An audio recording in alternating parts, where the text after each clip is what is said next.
Assalamualaikum warahmatullahi wabarakatuh. Salam sejahtera. Anda bersama Ge-Ruck Fit Stop The Wasatiyyah series yang dibawakan khas oleh Pergas Singapura.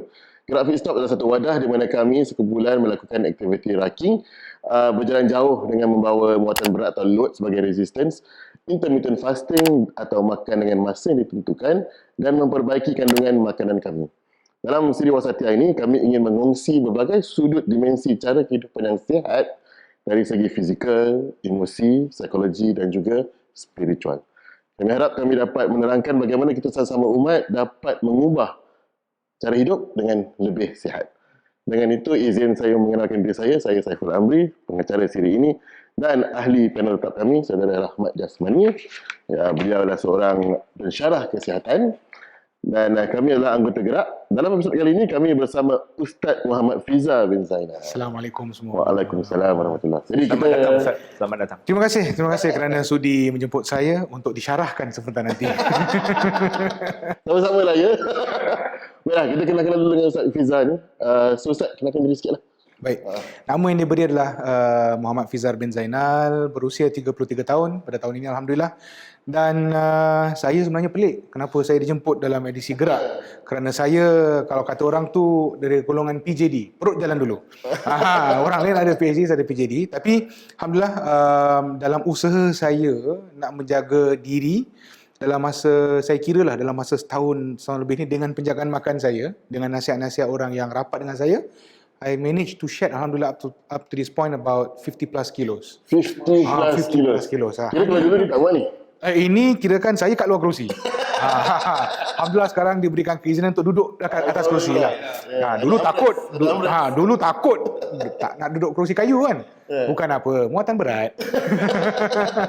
Tapi alhamdulillah dengan izin Allah SWT, sama-samalah kita berusaha sama untuk tingkatkan kesihatan. Tingkatkan kesihatan ya. Kesihatan itu amanah Ustaz. Betul. Ya, so dalam topik kita hari ni, kita nak selongkar kesihatan ni sebagai amanah dan juga sangkut pautnya antara kesihatan jasmani dan rohani. In English, kita finding the links between physical and spiritual health. Dan sebelum kita start dengan nak syarah sama-sama kita ni, saya nak kongsi satu hashtag yang kita pernah nampak di akaun IG Ustaz. Hashtag Asatizah Sihat. Apa cerita sebalik hashtag ni Ustaz? Kerana berat. Dia membawa makna yang mendalam. Sebenarnya bukan saya yang start Asatizah Sihat ni. Kalau tak silap saya, ia adalah satu gerakan yang nak kata tubuhkan tidaklah, but it was started as an awareness by kita punya previous mufti, Al-Fadlatus Ustaz Dr. Fathir Bakaram. Kerana pada ketika itu messaging tentang kesihatan tu ada satu benda yang penting. Dan kalau saya kira tak silap, ini mungkin satu gerakan yang dimulakan 2 tahun dulu sebagai satu panggilan kepada para asatizah sebagai da'i kepada jalan Allah SWT untuk terapkan gaya mutu kesihatan. Kesihatan bukan dalam erti kata nak kurus, nak jadi sacok, handsome dan sebagainya. Tapi kita ni nak membimbing jemaah. Kalau solat pun boleh mengah-mengah, itu satu masalah. Jadi kesihatan tu lebih very holistic lah. Jadi kalau saya ingat lagi pesanan mufti pada ketika itu, kita ni sebagai pemegang mohor ataupun kita membawa obor dakwah Rasul SAW, kita kena juga terapkan di samping ilmu-ilmu agama, amanah tentang menjaga satu amanah yang begitu besar daripada Allah. Itu kesihatan kita. Untuk menjaga kesihatan kita supaya kita lebih bahagia, kita lebih ceria, kita lebih sihat, kita lebih berwibawa. Dan pada waktu yang sama, amanah menjaga kesihatan juga adalah pesanan Rasul SAW. Jadi bagaimana kalau kita nak sebarkan tentang agama tapi dalam sudut perspektif aspek kesihatan, we are lacking behind. Kan? So memanglah cabaran banyak. Nanti saya kongsikan cabaran hidup sebagai ustaz ni lah kan. Baru tadi kita kongsi sikit. Tapi insyaAllah lah, saya kira it's not about becoming a model ataupun jadi sacok macam saya katakan, have a six pack apa. Tapi it's more about being good, being healthy and being strong in whatever good works that you're doing lah. So kiranya bila Ustaz mula perjalanan ataupun kerja dakwah ni sebelum tu, apa yang buat Ustaz realize and ini I need to change and let me go to this route now? I mean, apa yang trigger? Dia banyak sebenarnya. Kalau realisasi tentang keadaan diri yang besar, humongous dan sebagainya. I was at my pinnacle. I almost hit about 190 kilos. Itu bukan penikir Ustaz. Itu besar Ustaz. Yes, 180, 100. I don't weigh myself, Yes. but I remember the journey was not easy and it was painful. And at one point of time, saya ingat lagi, I was on stage with Chef Bob. And both of us were really heavyweights. Dan kita lagi satu asatiza, saya lupa siapa. Tapi both of us were overshadowing literally because we were at our pinnacle. And pada ketika itu, Chef Bob, if saya teringat exactly what he said, this has got to stop, babe. Sama-sama besar lah. Sama-sama besar. He had difficulty in walking and it hit him big time that he needs to lose weight because of many health complications. At the point of time, likewise, I also realized that as a very important messaging to myself. I need to lose weight because it somehow impacted my life juga. So, bila kita besar ni, kita senang menjadi magnet kepada banyak penyakit. Ya, kita jadi magnet kepada banyak penyakit kerana permakanan yang tak dijaga, kita punya kita punya lifestyle. Kita gaya kehidupan kita ni duduk kat meja, kerusi dan sebagainya, makan malam, minum air manis dan sebagainya. Jadi it's not helping lah. So I remembered giving a khutbah. How it started, I was giving a khutbah. While delivering the first khutbah, tiba-tiba rasa heart palpitations, rasa macam hati macam tak begitu berdegup laju dan I get weaker and weaker. So in between the two khutbahs, I had a long break. Sehingga kan the muazzin and some of the jemaah actually bangun, tengok and check on me whether I was okay ke tak. But I continued, I completed the solat, albeit a little bit weak lah, lemah sikit, bacaan pun agak dah off key semua. I finished the whole session, I was sweating. Then they were saying, Ustaz, nak kita panggil ambulance ke apa ke? I said, no, it's okay, I just need to rest, minum air. And I continue my work. Petang tu I pergi expo, ada syarahan. On Saturday I had, tapi I was getting weaker day by day. On Sunday evening, baru I pergi to the hospital. I went to Gleneagles, I checked myself in, and then the doctor said that my blood pressure was high. They suspected I had some kind of a heart condition. So they sent me for the 100% test, and within 3 hours, they said that while I didn't have the episode of a heart attack then, but something that happened 2 days ago when I first had that issue and condition lah. So I was locked in hospital for I think about 1 week, lama. And then they came up with a lot of diagnoses that I had high blood pressure, had hypertension dan sebagainya. It hit me hard because I'm still young. And that was at 30? No, that was I think 29. 4 years ago it happened. So I was at Mount Elizabeth, sorry, not Gleneagles, I was at Mount Elizabeth. So after about 1 week, they wanted to detain me longer. I cakap dah cukup lah, I know what to do lah. So they had me assign a special doctor, a nutritionist dan sebagainya. I didn't care about them, but what I cared was the time that my wife had to spend for me. My parents were afraid something was going to happen to me, kan? So it was not my first time going to hospital, but it was that first time that I had to be admitted on an urgent punya basis.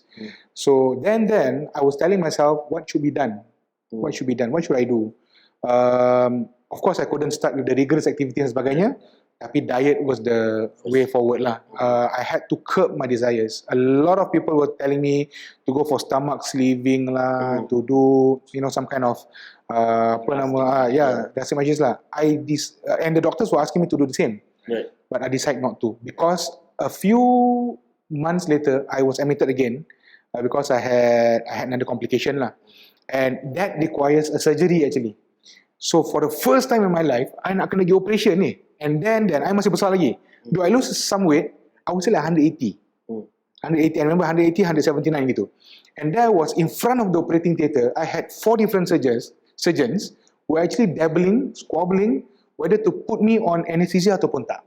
I see. Because you saw that? I belum tidur lagi, so I was there on the bed. Belum lagi lagi lah. Ada surgery kan, surgical theatre, then before that ada that pre-admittance room.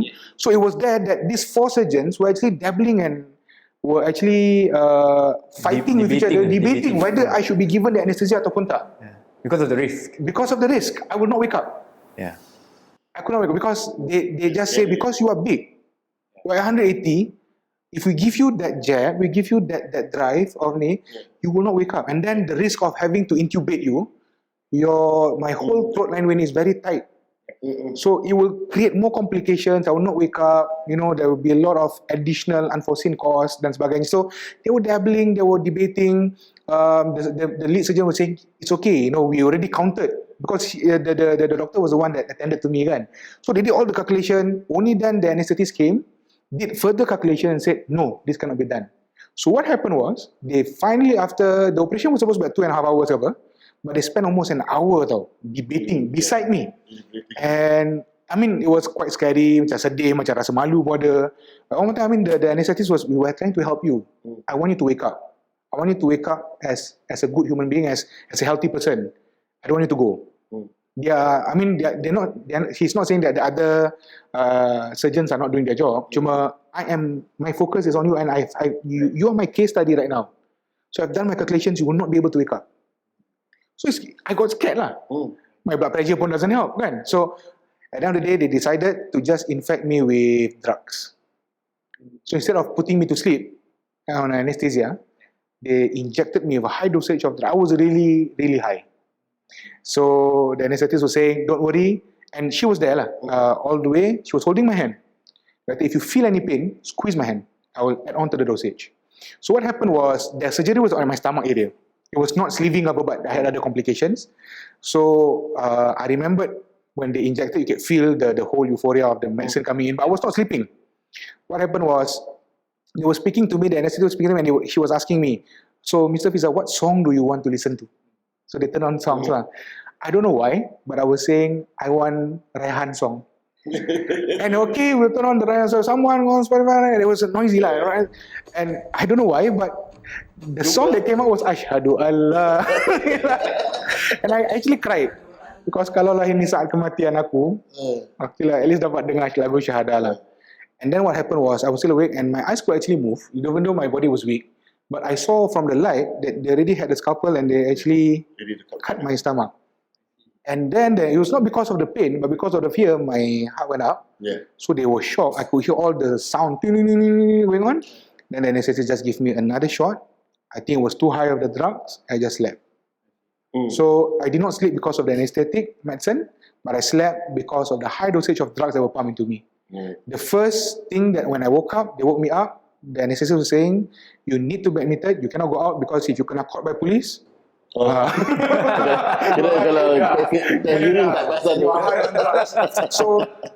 it was amazing, and I managed to scrape through that first operation in my life. It was life-changing. It was again, I really thank Allah subhanahu wa ta'ala because Allah gave me a new lease of life then.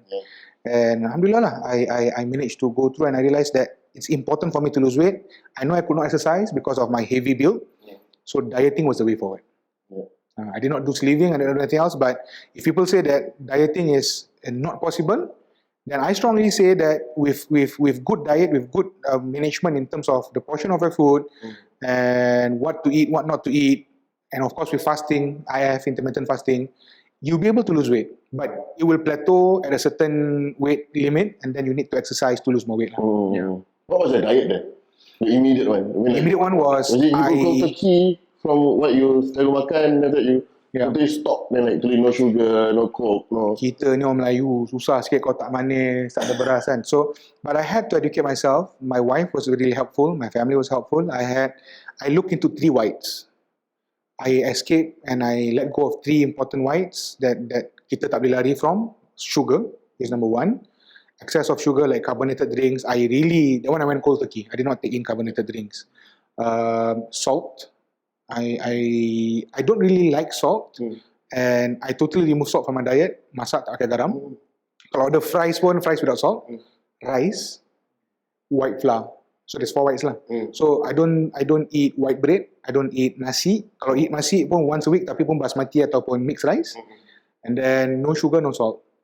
And that was enough to kickstart the whole regime of losing weight. And of course, the timing of how you eat. It was not easy. So the timing of how I eat and sebagainya, I also manage. And of course, technically, that's all. I think you also on bila ada diabetes dan sebagainya, they'll be given metformin.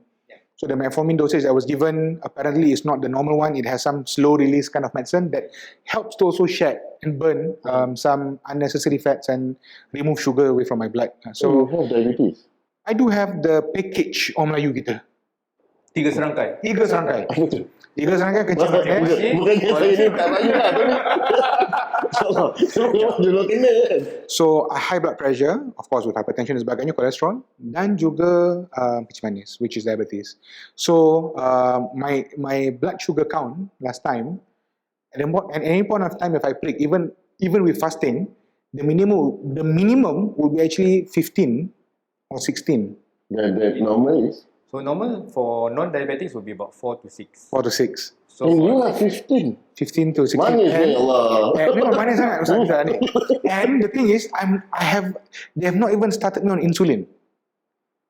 So usually when you go above 9 ke 10, you need to start on usually they start you. So the doctor said, I'm giving you, but it's an expensive medicine, metformin plus something, tak tahu apa, I'm not doing a product placement for the, so, but it's expensive, I know. And they say, I'm trying to not induce ataupun introduce insulin to you. So you have to fight. So I fought. And Alhamdulillah, within that space of time, I managed to bring down, now with fasting, ataupun pagi before I eat when I prick, the lowest so far I managed to bring back is about 7.5. Oh, Alhamdulillah. So from 15, 19 before makan, that's half. that's half. Yeah. And even after eating, I remember even after 51 hour, I prick myself, I tried lah, makan cheesecake lah apalah, a small sip of Coke, it went up to 10. Even then, so that means, okay, I still work to do, but I've brought down a huge mountain of ni lah. And my blood pressure pun, I managed to bring it down to the green level, a safe level. I can't remember what was the last reading, but my blood pressure used to be very high, 17, 16, and the bottom is about 101, above 100 lah. So that's quite high lah. So now I managed to bring it down to about 80 below, then diastolic is about 80, then my systolic is about, kalau high pun about 120 lah. So with, normal tak normal juga, quite high. Tapi it is not as bad as what I used to have. So when people say that, oh, you want to ada penyakit ni, you tak boleh nak sihat dan sebagainya. Of course you cannot reverse 100%, but you can manage and control. And that makes you happier actually. I'm a happy person right now. Because I have confidence that I can do better. Kan? So, okay lah, insyaAllah. I mean, kolesterol pun dapat kurangkan. There's more good cholesterol right now compared to bad cholesterol lah. Yeah. Maybe you terlambat sekejap. When Ustaz say, kalau dapat 3 serangkai tu, dah tak boleh reverse. How true is that? Nowadays, with the rise of naturopathy, kita nampak naturopathy macam tak payah makan ubat, but you tukar gaya hidup. So macam you do things like intermittent fasting, makan low carb eating. So macam a lot like what Ustaz was already saying, avoid the whites, tepung putih, nasi putih, gula putih, then makan within a limited amount of hours in a day, which is called time restricted eating. So that in itself has been found to reduce or lower these 3 serangkai lah. So tekanan darah tinggi turun, kencing manis boleh di-reversekan, dan kolesterol yang tinggi pun akan hilang. So actually boleh, we have more anecdotal evidence now that people can reverse it, and they have maintained that reversal for many years after that. But it's going to take a whole lot of discipline and iron will. And macam Ustaz kata, kita orang Melayu kan susah nak lari daripada air manis apa semua. So kalau tak boleh totally cut out, kena reduce lah dulu pelan-pelan. It's always a work in progress kan, macam Ustaz kata, it's always a work in progress. So kita kalau tak boleh totally cut out, then go cold turkey and then runner kat tepi kan. So kita pelan-pelan sikit-sikit kurang. So kalau sebelum ni kita minum 10 cans of soda a day. So kita try cut it down. Aim for 9, then aim for 8. Something that is sustainable. But it also depends on your current state. Kalau you dah at that state where you know dah 2-3 kali masuk A&E for symptoms that are really scary, then probably better for you to cut down a little bit more drastically. I think kadang-kadang kita ni in order to change, kita kadang-kadang nak kena go cold turkey. For me, one of the massive step yang I took was to introduce mineral water to my life, ataupun air putih orang Melayu panggil, air jarang, untuk diminum every single day. Kita dah terbiasa dengan rasa. So the concept that I learned was from the Swedish lah. Swedish ni tak ada gula. Mereka tak suka gula. And they replace, don't tak ada gula kat rumah dan sebagainya. They don't believe in sugar. They believe in drinking tea without sugar, coffee without sugar dan sebagainya. And if they need sugar, diorang gantikan dengan fruit sugar ataupun manisan daripada buah-buah. And that's why kalau you makan Swedish ball, dia ada lingonberry kat tepi untuk rasakan manis. Yes. Dia gantikan sugar. Lingonberry. Lingonberry jam tu pun diorang masak. The sugar comes out, the syrup. Itu pun bagi diorang dah tahap manis, datuk punya. So for me, to remove carbonated drinks yang I betul-betul minat, betul-betul suka, cannot run away from all these carbonated drinks, susah. So what my wife did was dia introduce infused water. Infused water, so that that's flavor and it's healthy, it's nice. And she's the master of infused water concoction right now lah. Ever since day one up till this present day, this present moment, I always have infused water every single day. So what's your favourite infused water? A lot lah, my wife ni pandai. Tapi one of the best is strawberries, lemon and orange. Strawberry. So betul-betul untuk yang penonton yang mungkin tak betul-betul infused water, buah-buahan seadanya dipotong-potong, letak dalam air putih, dalam putih ais dan let it infuse. That's one lah. So banyak resipi. Ada watermelon with mint with cucumber. Ada yang kalau nak itu just lime and water is very pun okay juga. Lemon and water pun dah cukup bagus dah. So these are the drinks that I drink every single day lah. To have, kalau nak tambah manis lagi, tambah sedap, tambah buah lagi. Of course it will be costly lah, bukan murah, tapi it's better than buying a can of Coke ataupun Pepsi ataupun a carbonated drink. Because once you have a glass, you will not stop. Kita dah terbiasa kan.